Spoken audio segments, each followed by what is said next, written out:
नमस्कार साथियों, मेरा नाम है जय शर्मा और आपका स्वागत है हमारे यूट्यूब चैनल में। दोस्तों, आज हम बात करने वाले हैं रिलायंस और इंडसइंड इंश्योरेंस के बारे में। जी हाँ दोस्तों, रिलायंस हो गया है इंडसइंड इंश्योरेंस।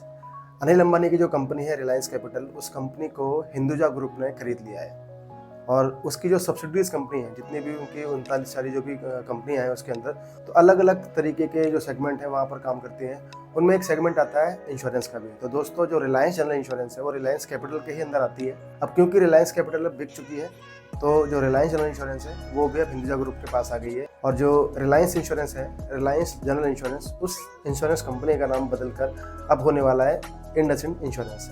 तो दोस्तों, आज की वीडियो इसी के ऊपर है। आज बात करेंगे इसी के बारे में। तो दोस्तों, आगे बढ़ने से पहले हमारे चैनल को सब्सक्राइब कर लीजिए, क्योंकि जो इस तरह की वीडियो हम लेके आते हैं उनका नोटिफिकेशन आपको मिल सके। तो चलिए शुरू करते हैं।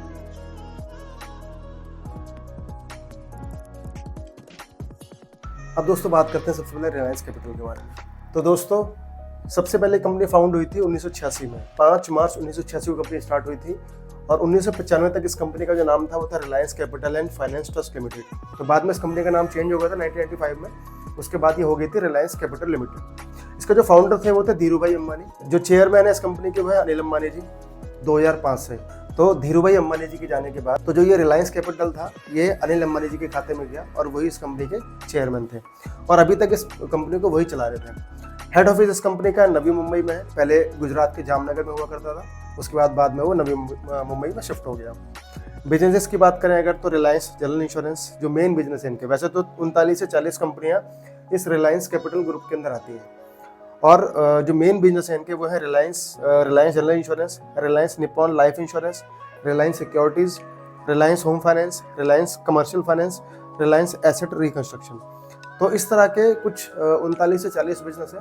ये कुछ बड़े बिजनेस हैं और बाकी कुछ छोटे छोटे बिजनेस हैं। तो कंपनी ने ये जो पूरा ग्रुप था रिलायंस कैपिटल का, इस पूरे ग्रुप को हिंदुजा ग्रुप का बेच दिया और जितनी भी ये कंपनियां हैं, जितने 39 से 40 कंपनी जो इस ग्रुप के अंदर आती हैं, वो सारी की सारी कंपनियां हिंदुजा ग्रुप के पास आ गई। उसके बाद सन 2021 में आरबीआई ने इस कंपनी का कंट्रोल अपने हाथों में ले लिया। इस कंपनी में कुछ गड़बड़ियां पाई गई और उस वजह से आरबीआई ने इन गड़बड़ियों को देखते हुए इस कंपनी का जो कंट्रोल था अपने हाथों में लिया और प्रशासन को इस कंपनी की बिडिंग लगाने के लिए, इस कंपनी को बेचने के लिए बोल दिया।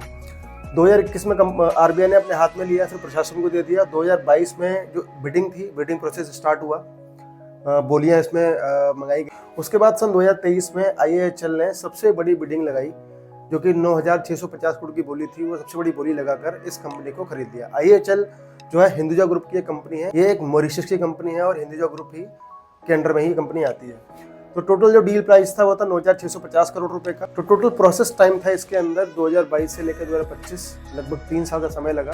2022 में बिडिंग स्टार्ट हुई थी और 2023 में जो आईएएचएल था उसने सबसे बड़ी बोली लगाई 9,650 करोड़ रुपए की और इस पूरे प्रोसेस को 2025 तक खत्म करने में लगभग 3 साल का समय लगा। और 19 मार्च 2025 को हिंदुजा ग्रुप ने इस रिलायंस कैपिटल को टेक ओवर कर लिया। अभी इस समय जब हम बात कर रहे हैं तो ये कंपनी हिंदुजा ग्रुप के पास आ चुकी है।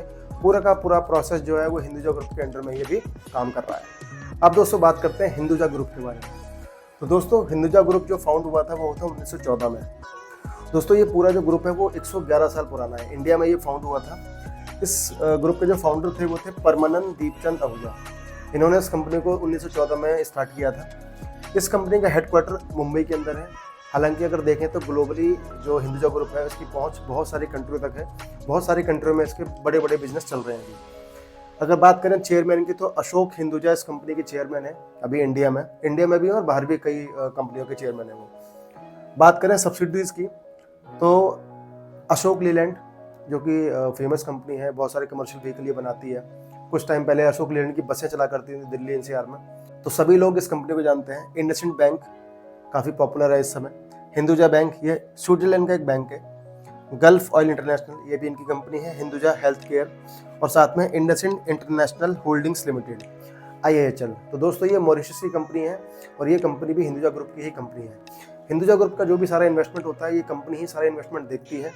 तो जो भी प्रोसेस रिलायंस कैपिटल का जो प्रोसेस किया गया है बिक्री का, वो सारा का सारा प्रोसेस हिंदुजा ग्रुप का इस कंपनी आईएएचएल के द्वारा ही किया गया है और इसी के द्वारा इस कंपनी का पूरा अधिग्रहण जो हिंदुजा ग्रुप ने किया है वो रिलायंस कैपिटल का किया है। दोस्तों, अगर इस ग्रुप की बात करें तो ये काफ़ी पुराना ग्रुप है, 100 साल पुराना ग्रुप है। रिलायंस कंपनी का जन्म भी नहीं हुआ था, उससे काफ़ी पहले 1914 में ही आज़ादी से भी पहले इस कंपनी का जन्म हो गया था। तो इस कंपनी को, इस हिंदुजा ग्रुप को लगभग 111 साल हो चुके हैं इंडिया के अंदर और पूरे वर्ल्ड में ग्लोबली अपने बिजनेसेस को चलाते हुए। अब दोस्तों बात करते हैं हमारा जो मेन प्रोडक्ट है वो है रिलायंस जनरल इंश्योरेंस के बारे में। तो दोस्तों जो रिलायंस जनरल इंश्योरेंस है वो फाउंड हुई थी सन 2000 में और इसमें किसी कंपनी का कोई स्टेक नहीं था, कोई शेयर नहीं था। जैसे आपने देखा होगा बहुत सारी इंडिया में जो कंपनी काम करती हैं, इंश्योरेंस कंपनियां काम करती हैं, उनमें बहुत सारी बाहरी कंपनियों का उसमें निवेश है। कुछ जो परसेंटेज होता है वो इंडियन कंपनी का होता है, कुछ परसेंटेज बाहर की कंपनी का होता है। लेकिन रिलायंस जनरल इंश्योरेंस में किसी भी कंपनी का कोई परसेंटेज नहीं था, कोई स्टेक नहीं था। 100% जो स्टेक था वो था रिलायंस कैपिटल का। इस कंपनी की लगभग 131 ब्रांचेज इंडिया में हैं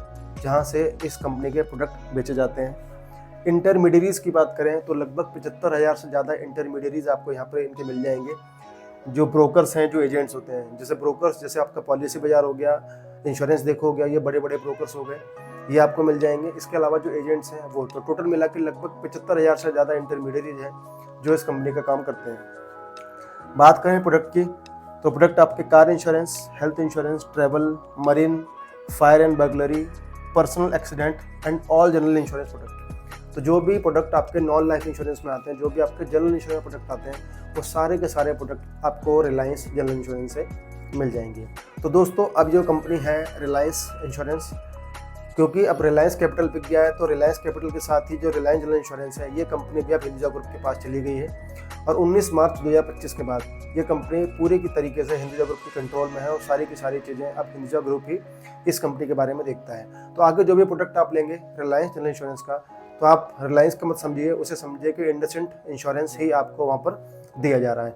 हो सकता है कि इस कंपनी का नाम अभी रिलायंस है, रिलायंस कंटिन्यू चलता रहे, तो 1 साल में, 1.5 साल में, 2 साल में हो सकता है इस कंपनी का नाम बदल के इंडसइंड इंश्योरेंस कर दिया जाए।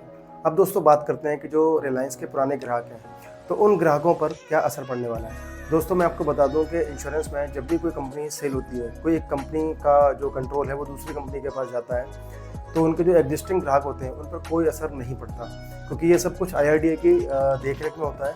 और IRDAI ये सुनिश्चित करता है कि जो एग्जिस्टिंग ग्राहक हैं उनको कोई परेशानी ना हो, उन्होंने जो प्रोडक्ट पहले लिया हुआ है उस प्रोडक्ट में वैसे ही सर्विस मिलती रहे जैसे कि जो पुरानी कंपनी है वो देती आई है। तो दोस्तों यहाँ पर जिन लोगों ने रिलायंस की पॉलिसीज़ ली हुई है, रिलायंस जनरल इंश्योरेंस की पॉलिसीज़ ली हुई हैं, उनकी पॉलिसीज़ वैसे ही चलती रहेंगी।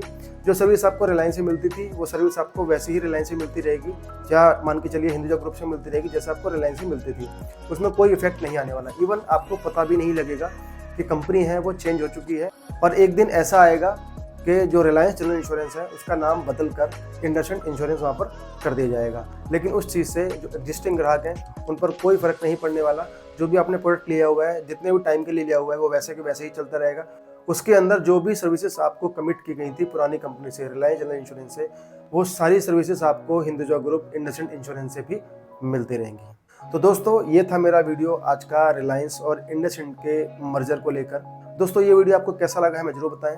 वीडियो अगर आपको पसंद आया तो वीडियो को लाइक कर दीजिए, चैनल को सब्सक्राइब कर दीजिए, और अगर आपको लगता है कि वीडियो हेल्पफुल है तो इस वीडियो को आप अपने दोस्तों में, अपने ग्रुप्स में शेयर भी कर सकते हैं। धन्यवाद।